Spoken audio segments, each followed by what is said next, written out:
In this clip, we see the famous RAF number 617 squadron attacking the German battleship Tirpitz with tallboy bombs. Of the 29 bombs dropped, 2 were direct hits, or a 7% bomb strike rate. This is excellent accuracy given the German attempts to mitigate the attack with smoke screens and return anti-aircraft fire. In coordinated missions, both the 8th U.S. Army Air Forces and RAF were sent to attack the same high-value targets. During these daylight attacks, the RAF's Lancaster Squadron attacked the target with a whopping 42 times the bomb strike accuracy level as compared to the U.S. bombers. The intent of this video is to review the accuracy levels of the U.S. 8th Air Force bombers to the British RAF 7 Squadron and review the 7 reasons why the RAF bomb strike accuracy levels were 42 times the bomb strike accuracy levels of the U.S. bombers. As we walk through the archive source material, I will expand on a topic as needed for clarification. This is the channel's 11th video covering tallboy and Grand Slam bombs. These videos reside within the channel's tallboy and Grand Slam playlist. Let's first support the statement that RAF bombing was 42 times more accurate than 8th Air Force bombing, where accuracy is simply defined as the number of bomb target strikes divided by the number of bombs released. The data used to evaluate this claim will be from these 4 target attacks documented by these United States Strategic Bombing Survey reports. These reports documented the coordinated RAF and 8th Air Force bombing attacks on the Hamburg U-boat pens, Valentin U-boat assembly facility, German Altenbeeken Viaduct, and the German Artsburg Viaduct. The channel has deep dive reviewed these attacks in these 4 videos. In the Hamburg U-boat pen attack, the building was bombed by the 8th Air Forces with 44 Disney Swish rocket-assisted concrete penetration bombs. The RAF attacked the building with 2 Grand Slam and 15 tallboy bombs. None of the Disney bombs struck the building. This map shows the location of the RAF hits from 1 to 10. 6 of the bombs dropped struck the building as shaded here. The other 4 RAF strikes are soil strikes and not included in the accuracy tallies. An image of the 6 roof and 4 soil strikes. We can roll up the bomb strike data from this target and the 3 other targets in this table, where the columns represent the location of the attack, target type, date of the attack, attacking organization, number of bombs dropped, number of bombs striking the target, target strike ratio, ratio of RAF to 8th Air Force's target strike rate, altitude of the attack, target sighting method, fuse time delay setting, and notes. In sum, only 9 of the 3,598 bombs the 8th Air Force dropped struck the target for a bomb strike rate of 0.25%. 10 of the 95 tallboy and Grand Slam bombs the RAF dropped struck the target for a bomb strike rate of 10.5%. The RAF 617 Squadron's bomb strike rate was 42 times the 8th Air Force's bomb strike rate. We discussed the consequences of inaccurate bombing in the channel's last video, where only 0.4% of bombs struck the Arnsberg Viaduct or its abutment. The remaining 99.6% struck outside of the target zone. The viaduct's surrounding structures were wiped out from the inaccurate bombing. The surrounding area resembled a moonscape, killing 140 inhabitants. Inaccurate bombing is not just a waste of resources, but has consequences to those on the receiving end of the misplaced bombs. So why was the RAF bomb strike rate 42 times that of U.S. bombers attacking the same target in roughly the same time frame? This page, from an April 1945 U.S. Army Air Force Board document on combat effectiveness of tallboy and Grand Slam bombs in the European theater, discusses factors which led to high RAF bomb placement accuracy. The RAF had 2 squadrons flying 24 modified bombers dedicated to attacking high-value targets with tallboy and Grand Slam bombs. The squadrons include the number 617 and the number 9 squadron, all flying Lancasters. The Lancasters had many modifications to carry tallboy or Grand Slam bombs. Part of the Lancaster's modification was the incorporation of a new precision bomb sight for visual target sighting. The Stabilized Automatic Bomb Sight, or SABS bomb sight, was used in all 617 Lancasters. The SABS bomb sight was regarded as the most accurate bomb sight used in World War II. From this Bomber Command Museum website article, U.S. bombers using the Norden bomb sight for target sighting never matched the accuracy of the RAF number 617 squadrons attacking targets with the SABS bomb sight. The squadron members are composed of highly select men, usually on their 2nd or 3rd combat tours. The 617's commander sacrificed his rank to command the 617 squadron. All crew members are highly trained, and if they fail to meet standards, will be dropped from duty. Each bombardier will sight the target and release their bomb individually under good visual conditions only. All RAF bombing targets were sighted, and their bomb was released visually with the SABS bomb sight. The U.S. bombed targets by group lead using either visual, PFF, or G target sighting methods. The group lead seen here drops a smoke bomb, and all other planes release their bombs when they see the smoke bomb being dropped. The group's bomb strike pattern is dependent on the formation configuration and time delay between the lead bomb drop and the bomber's togglier's bomb release. This chart represents bomb strike accuracy expected based on target sighting method from this 1945 8th Air Force Tactical Development document. The x-axis is the distance from the aim point. The y-axis is the cumulative number of bombs striking within the distance from the aim point. For good visibility conditions, 50% of the bombs will strike within 0.31 miles from the aim point. 0.31 miles, or 1,637 feet, is known as the Circular Error Probable, or CEP. For targets sighted by G, the CEP is 0.82 miles, and for H2X sighting, the CEP varies from 1.1 miles to 3.85 miles, depending on cloud cover. We can estimate the RAF 617 bomb CEP values by evaluating the bomb strikes during the Hamburg and Valentine missions. 10 of the 17 RAF strikes are shown in this Hamburg target map.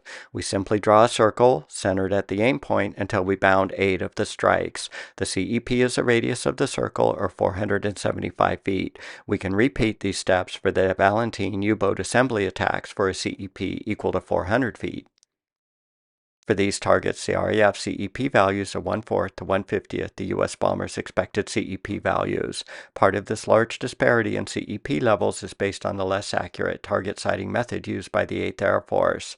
If the CEP value is cut in half, target bomb strikes will be increased by a factor of 4. From this 1944 Bombing of German Secret Weapons document, probability of bomb strikes is a function of 1 over the CEP value squared. This implies the 617's bomb accuracy should be around 16 to 2,500 times the accuracy level of the 8th, depending on the 8th's target sighting method. Each of the attacking Lancasters will make individual bomb runs sighting the target with their SABS bomb sight. However, a special technique was adopted where all single-file 18 attacking Lancasters will release their single bombs such that they will be in free fall simultaneously. This technique is used to keep the debris from the first bomb's detonation from obscuring the target to the following bombers. Under conventional bombing techniques, the bomber formations are separated by around 4 miles from this 1945 8th Air Force Tactical Development document. The problem becomes identifying the target's aim point for formations 2, 3, 4, and so on, as the smoke and debris from the preceding attack masks the target. This is a big deal. This image from a 1945 Air Staff intelligence report shows how smoke and debris obscures the target area. The target aim point is this building here, a German supply depot in Italy. After the first wave of bombers, the target's aim point is masked and lost. The subsequent bombers will release their bombs within the soup. By sheer mass of bombs, the building is destroyed, but a lot of misses also. Another target aim point is lost in this image. It doesn't matter how accurate the Norden bomb sight or any bomb sight is with visibility conditions at this level. 8 target locations during the October 1943 Schweinfurt ball bearing factory attack are circled in this November 1943 Air Intelligence document. The bombardiers did the best they could given the visibility conditions. This page from a 1943 8th Bomber Command document outlines the accuracy level expected based on group position over the target. The first group will place 23% of bombs within 1,000 feet of the aim point, second group 16%, third group 10%, fourth group 8%, fifth and on at 4%, for an average accuracy level of 13%. The RAF had figured out how to get all 18 Lancasters to release their bombs before thrown-up debris from Lancaster 1's bomb masked the target's aim point. This chart lists the time of fall for various bombs from a 1945 flak analysis document. Assume the Tallboy's time of fall is around 30 seconds if released from an altitude of 14,000 feet at a speed of 200 miles per hour. This implies the squadron needs to release all their bombs within a 30-second window. To increase the squadron's time release window, the Tallboy and Grand Slams were fitted with an 11-second time-delayed fuse. The 11-second time-delayed fuse also allowed for a lower attack altitude, as discussed in this 1945 Bomb and Fuses document. So the Lancasters will have a 41-second window for sighting and releasing bombs on the target. This video shows a tall boy striking the soil and its 11-second delayed detonation. A feature of the big bomb is the crater it makes before it goes off. Watch the left-hand corner of the white puff of smoke. The bomb makes its crater, and then...